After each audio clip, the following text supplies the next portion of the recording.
విశాఖపట్నం నగరమంటేనే మనందరికీ ఎంతో ఇష్టం. ఆ అందమైన సముద్ర తీరం, ప్రశాంతమైన వాతావరణం మన మనసును ఎప్పుడూ అలరిస్తూనే ఉంటుంది. అయితే విశాఖకు కేవలం అందమే కాదు, వ్యాపారపరంగా మరియు రవాణాపరంగా కూడా చాలా ప్రాముఖ్యత ఉంది. ముఖ్యంగా రైల్వే రంగంలో విశాఖపట్నం ఒక పెద్ద అడుగు వేయబోతోంది. చాలా ఏళ్లుగా విశాఖ ప్రజలు ఎంతో ఆశగా ఎదురుచూస్తున్న సౌత్ కోస్ట్ రైల్వే జోన్ పనులు ఇప్పుడు ఒక క్లారిటీకి వచ్చాయి. దీనికి సంబంధించిన పనులు ఇప్పుడు చాలా వేగంగా మొదలవుతున్నాయి. మన వైజాగ్ సిటీని హెడ్ క్వార్టర్స్ చేసుకుని ఈ కొత్త రైల్వే జోన్ రావడమనేది ఒక చారిత్రక విషయమని చెప్పవచ్చు. గతంలో విశాఖపట్నం రైల్వే స్టేషన్ మరియు ఇక్కడి రూట్లు వేరే జోన్ కింద ఉండేవి.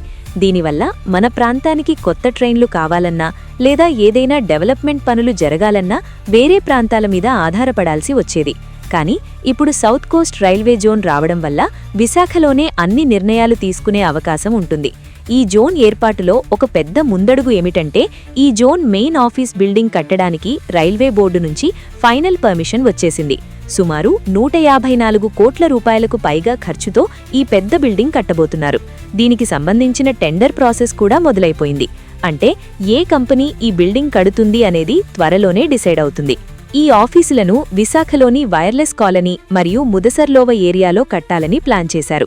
అక్కడ దాదాపు 50 ఎకరాల ఖాళీ ప్లేస్ ఉంది. ఈ ప్లేస్లో కేవలం ఒక ఆఫీస్ బిల్డింగ్ మాత్రమే కాకుండా అక్కడ పనిచేసే ఆఫీసర్ల కోసం క్వార్టర్స్, ఇతర సౌకర్యాలు కూడా ఏర్పాటు చేస్తారు. ఈ ప్రాజెక్ట్ వల్ల విశాఖ నగరం ఒక పెద్ద అడ్మినిస్ట్రేటివ్ హబ్గా మారుతుంది. ఇది కేవలం ఒక ఆఫీసు మాత్రమే కాదు, ఇది మన ప్రాంత ఆర్థిక అభివృద్ధికి ఒక పెద్ద ఇంజన్ లాంటిది. ఇక్కడ హెడ్ క్వార్టర్స్ ఉండటం వల్ల వేల సంఖ్యలో ఉద్యోగ అవకాశాలు వచ్చే ఛాన్స్ ఉంది. ముఖ్యంగా చదువుకున్న యువతకు లోకల్గానే రైల్వేలో జాబ్స్ వచ్చే అవకాశం పెరుగుతుంది. రైల్వే జోన్ రావడం వల్ల సామాన్య ప్రజలకు కలిగే లాభాలు చాలా ఉంటాయి. మనకు కావాల్సిన టైంలో కొత్త ట్రైన్లు వేయడం, ఉన్న ట్రైన్ల టైమింగ్స్ మార్చడం, స్టేషన్లలో ఫెసిలిటీస్ పెంచడం వంటి పనులు ఇప్పుడు చాలా త్వరగా జరుగుతాయి. గతంలో ప్రతి చిన్న విషయానికి భువనేశ్వర్ లేదా ఢిల్లీ వైపు చూడాల్సి వచ్చేది. కానీ ఇప్పుడు ఆ పవర్ అంతా మన విశాఖలోనే ఉంటుంది. దీనివల్ల ఉత్తరాంధ్ర ప్రజలకు చాలా మేలు జరుగుతుంది.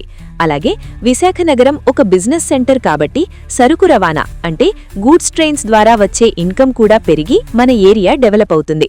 వైజాగ్ పోర్టుకి మరియు రైల్వేకి మంచి కనెక్టివిటీ ఉండటం వల్ల ఇక్కడి నుంచి ఎగుమతులు మరియు దిగుమతులు కూడా బాగా పెరుగుతాయి.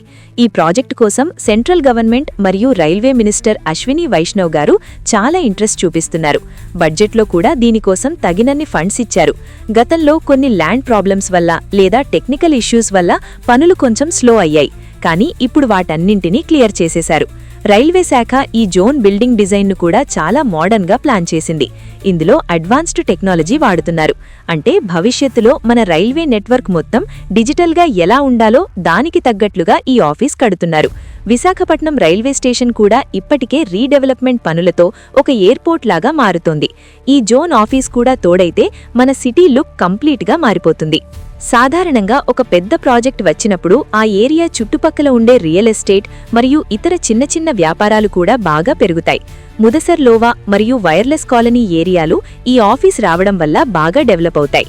రోడ్లు, డ్రైనేజీ సిస్టమ్ మరియు కరెన్సీ సప్లై వంటి బేసిక్ ఫెసిలిటీస్ కూడా గవర్నమెంట్ ఇంకా బెటర్గా చేస్తుంది. దీనివల్ల అక్కడ ఉండే ప్రజలకు కూడా లైఫ్ స్టైల్ మారుతుంది. మన విశాఖ రైల్వే జోన్ కిందకి విజయవాడ, గుంటూరు మరియు గుంతకల్ డివిజన్లు కూడా వచ్చే ఛాన్స్ ఉంది. అంటే ఆంధ్రప్రదేశ్లోని మేజర్ రైల్వే నెట్వర్క్ మొత్తం విశాఖ నుంచే ఆపరేట్ అవుతుంది. ఇది ఒక స్టేట్కి ఉండే పెద్ద ప్రైడ్ లాంటిది. మన రైల్వే జోన్ పనులు ఇప్పుడు ఏ స్టేజ్లో ఉన్నాయంటే, భూమిని చదును చేయడం మరియు పాత బిల్డింగ్స్ ఏమైనా ఉంటే వాటిని తీసేసి కొత్త కన్స్ట్రక్షన్కి రెడీ చేయడం వంటి ప్రాథమిక పనులు జరుగుతున్నాయి. రాబోయే 2-3 ఏళ్లలో ఈ జోన్ బిల్డింగ్ కంప్లీట్ అయిపోయి ఫుల్గా పనిచేయడం స్టార్ట్ చేస్తుంది. అప్పుడు మనం గర్వంగా సౌత్ కోస్ట్ రైల్వే జోన్ మన విశాఖలో ఉందని చెప్పుకోవచ్చు. ఇక్కడ పనిచేసే ఎంప్లాయీస్కి కూడా అన్ని రకాల ఫెసిలిటీస్ ఉండాలని గవర్నమెంట్ చూస్తోంది. ఒక రైల్వే కాలనీ అంటే అందులో స్కూల్స్, హాస్పిటల్స్ మరియు పార్క్స్ అన్నీ ఉంటాయి. అంటే ఇదొక చిన్న టౌన్షిప్ లాగా డెవలప్ అవుతుంది. మనం గమనించాల్సిందేంటంటే, విశాఖ ఒకవైపు ఇండస్ట్రీస్తో, ఇంకోవైపు సాఫ్ట్వేర్ కంపెనీలతో ఎదుగుతోంది. ఇప్పుడు ఈ రైల్వే జోన్ కూడా వస్తే మన సిటీకి మల్టీ మోడల్ ట్రాన్స్పోర్ట్ హబ్గా గుర్తింపు వస్తుంది.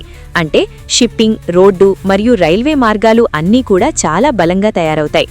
ఇది విదేశీ కంపెనీలను కూడా ఇక్కడికి ఇన్వెస్ట్ చేయడానికి అట్రాక్ట్ చేస్తుంది. అలాగే టూరిజం కూడా చాలా పెరుగుతుంది. విశాఖకు వచ్చే టూరిస్టులకు బెటర్ రైల్వే సర్వీసెస్ అందుబాటులోకి వస్తాయి. అరకు లేదా ఇతర టూరిస్ట్ ప్లేసులకు వెళ్లేవారికి ఈ జోన్ వల్ల మంచి లాభం ఉంటుంది. ముగింపుగా చెప్పాలంటే విశాఖ రైల్వే జోన్ అనేది కేవలం ఒక ఆఫీస్ బిల్డింగ్ మాత్రమే కాదు, అది మన ప్రాంత డెవలప్మెంట్కి ఒక గ్యారంటీ లాంటిది. పనులు మొదలయ్యాయి, ఫండ్స్ ఉన్నాయి, టెండర్లు పిలిచారు, కాబట్టి ఇక మీదట పనులు ఆగవు. చాలా త్వరలోనే మనం విశాఖలో ఈ కొత్త రైల్వే జోన్ మెయిన్ హెడ్ క్వార్టర్స్ని చూడబోతున్నాం. ఇది మన వైజాగ్ వాసుల అందరి కల. ఈ కల నిజమవడానికి ఇప్పుడు టైం దగ్గర పడింది. అధికారులు కూడా ఈ ప్రాజెక్ట్ని చాలా ప్రతిష్టాత్మకంగా తీసుకున్నారు. ఏవైనా అడ్డంకులు వచ్చినా వెంటనే క్లియర్ చేసుకుంటూ ముందుకు వెళుతున్నారు. రాబోయే రోజుల్లో వైజాగ్ ఒక మెట్రో సిటీలాగా ఇంకా పెద్దగా ఎదగడానికి ఈ రైల్వే జోన్ చాలా హెల్ప్ అవుతుంది. మనం కూడా మన సిటీ డెవలప్ అవుతుంటే సంతోషించాలి. వైజాగ్ రైల్వే నెట్వర్క్ ఇండియాలోనే ఒక బెస్ట్ నెట్వర్క్గా మారుతుందని మనం ఆశించవచ్చు.